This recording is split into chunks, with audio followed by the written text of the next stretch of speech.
Ratusan mobil truk yang nak melintas di wilayah Kota Palembang disuruh putar balik oleh aparat kepolisian Polrestabes Palembang. Ratusan kendaraan ini dilarang melintas selama arus mudik, menyusul adanya pembatasan truk dari tanggal 5 sampai 16 April AG lantaran jadi penyebab kemacetan.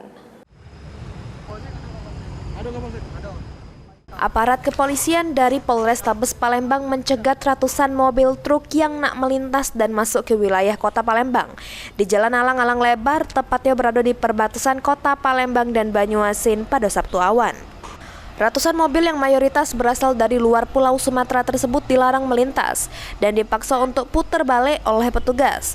Selama masa mudik arus kendaraan berat jenis truk sejak tanggal 5 sampai 16 April AG dibatasi keberadaannya di jalan raya. Hal ini merujuk pada surat keputusan bersama antara Dirjen Perhubungan Darat Kementerian Perhubungan dan Jasa Marga. Sementara kendaraan yang dibatasi tersebut merupakan mobil truk sumbu 3 atau yang membawa muatan selain dari sembako, BBM, dan logistik. Hal ini dilakukan gara-gara mobil truk yang tetap melintas selama arus mudik diduga menjadi penyebab kemacetan di sejumlah titik yang ada di Sumsel. Kapolrestabes Palembang Kombes Pol Haryo Sugihartono mengungkapkan pihaknya sudah memaksimalkan cara supaya kendaraan truk yang melintas dan berhasil menghentikan seluruh kendaraan yang datang menuju ke Jambi dari arah Palembang. Penuh dengan truk ya. Yang pada akhirnya sampai sore ini kita berhasil menghentikan seluruh kendaraan yang datang menuju ke Jambi melalui Palembang.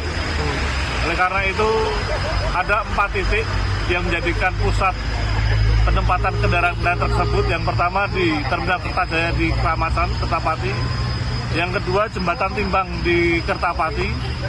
Berikutnya adalah di sepanjang jalur utama CGC ini.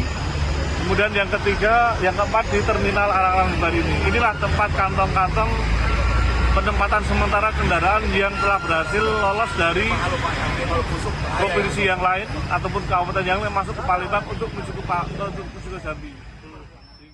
Petugas akan melakukan pembatasan dan memaksa mobil truk untuk putar balik dari titik pos pengamanan yang ada.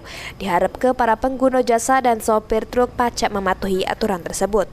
Lutfi, PAL TV.